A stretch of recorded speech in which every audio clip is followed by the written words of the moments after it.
It's that time of the year. 2018 is starting in 3 weeks, and now it's time to look back on 2017 and think about what great albums were released this year. Yes, this is my top 10 albums of the year video, and I hope you enjoy. I'm going to be starting from number 10 and going all the way to number 1 with what I thought were the best releases and what I've been digging a lot this year. So in number 10 we've got Zombies on Broadway by Andrew McMahon and The Wilderness. The album was released on February 10th through Vanguard Records, and it features the single Fire Escape, which was released in September of 2016. It's a really great indie pop record with 11 songs in total, my favorite being Love in Great Buildings. Andrew is an American singer-songwriter, and this is his second full-length studio album, and he did a really great job at it. He's a really talented guy. I saw him back in 2016 with Panic at the Disco and Weezer,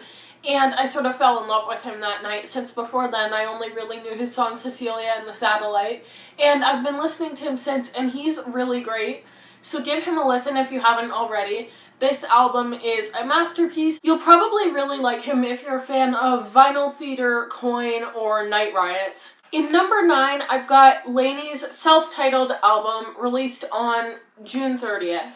LANY is an alt-pop band based out of Nashville, and they just formed in 2014, and this is their very first full-length album.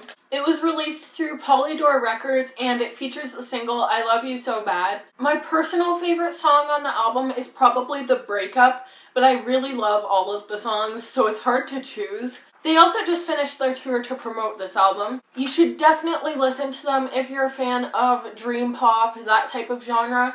Like, if you like Fangs, Milk, Verite, Oh Wonder, Vespertine, all that type of music, you'll probably like LANY. In number 8, I've got All Time Low's 7th studio album, Last Young Renegade. This is their first release through their new record label, Fueled by Ramen, and it came out on June 2nd. It's a 10-song album, and the very first single was Dirty Laundry, and a few more followed that. My personal favorite song was Life of the Party, which was also a single, and they did a summer tour with Waterparks, Swimmers, and the Rex to promote it.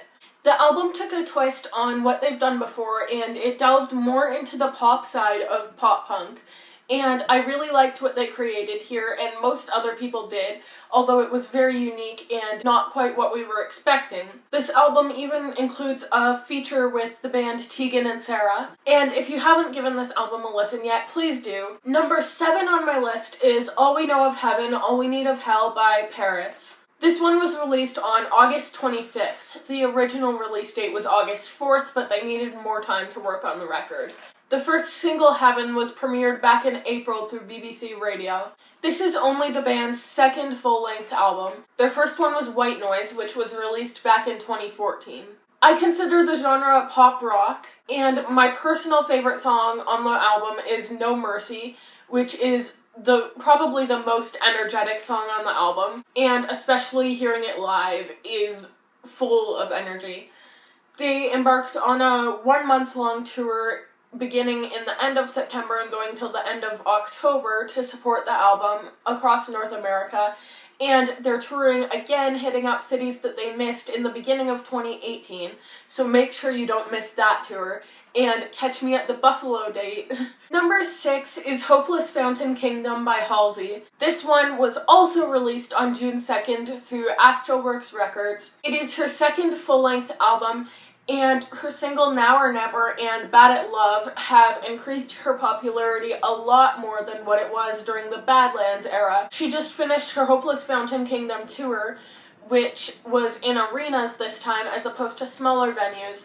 I attended the Toronto date, and the visuals, the entire production, were just amazing, and I would definitely recommend going to one of her shows if you ever have a chance, because it is breathtaking. It's a really great pop record, and I'm glad that a woman who is so influential and really, really talented has made it into mainstream radio. My personal favorite song on this album is the 2-minute long Walls Could Talk. Also, this album peaked at number 1 on the American billboards, which is a huge accomplishment for her. Coming in number 5 is OK by British pop punk band As It Is. This one was released in January, which gave us the whole year to listen to it. They've been touring like crazy to promote this album. They did several headliners, and I attended the Toronto date of the OK USA tour, and they just finished opening for Waterparks on the Made in America tour, which I also attended the Toronto date of.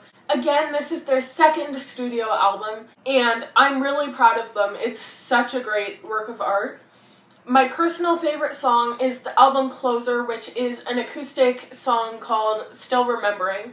You've most likely heard the single Pretty Little Distance if you're into the pop punk genre. I don't even know what you're doing if you haven't listened to As It Is, but if you're a fan of Broadside, With Confidence, Real Friends, that type of genre, then you should definitely give them a listen, because they are very similar to those artists. Coming in number 4 is Cageless by Hedley. This is their 7th studio album, and the tension leading up to it was incredible, as all the fans were desperately waiting, knowing it would be released this year, but they didn't announce it until later than we had expected.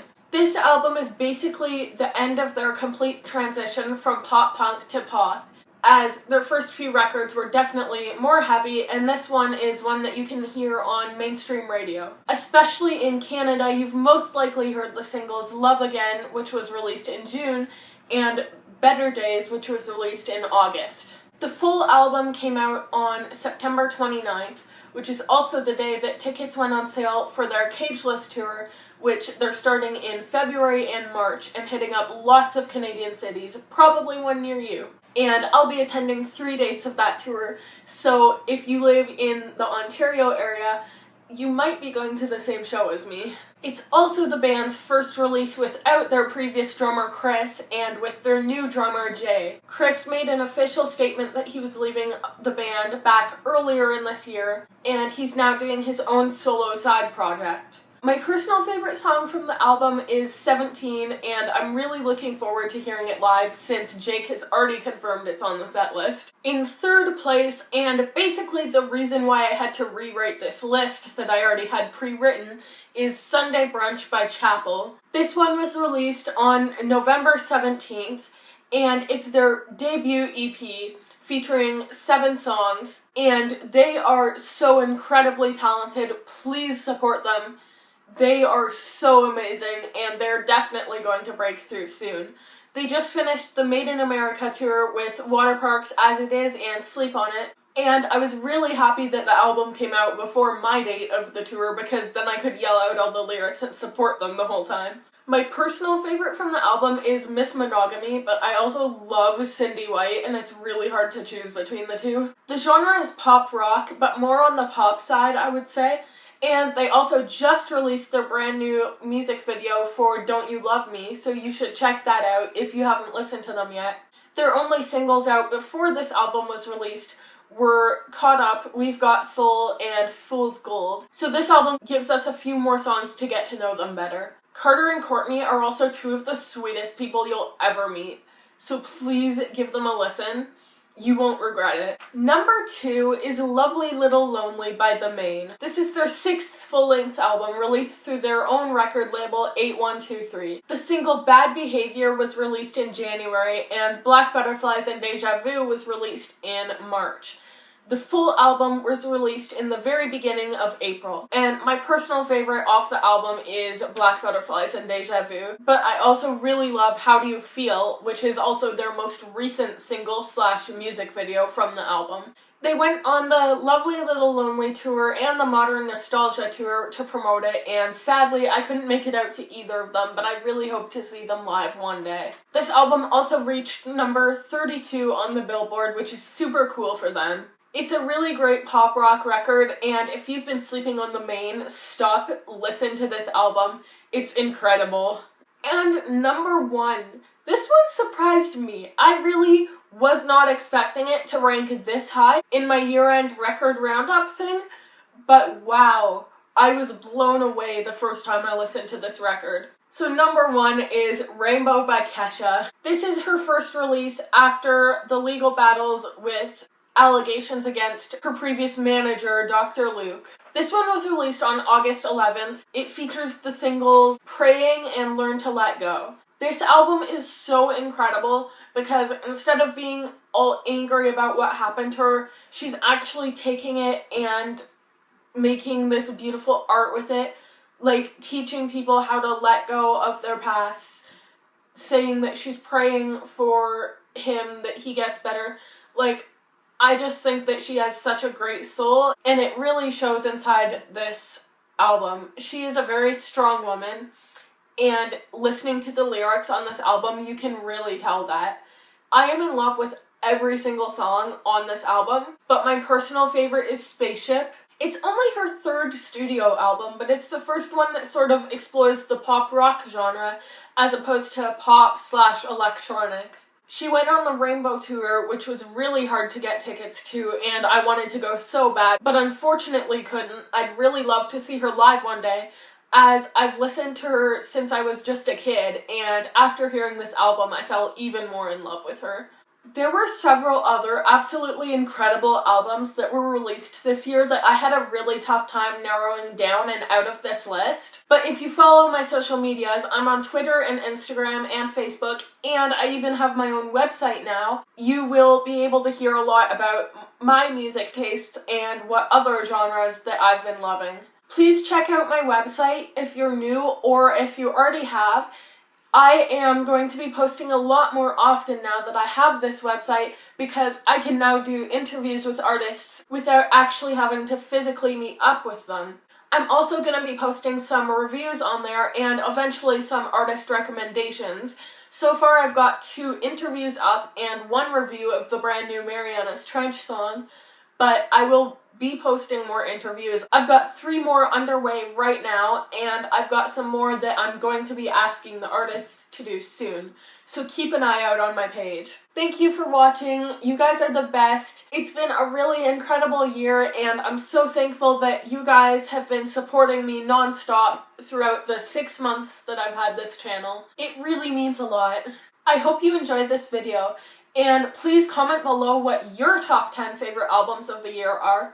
And if I haven't heard of some of them, maybe I'll check them out. You can check these ones out as well. I'll be posting the links down below in the description to each album that I've said. And if you haven't checked one of them out, you should just click on the link and it'll take you to Spotify to listen to it. Thank you for watching. Thank you for subscribing. Thank you for everything. If this is going to be my last video before the new year, then Happy New Year, Merry Christmas. Thank you. You guys are the best.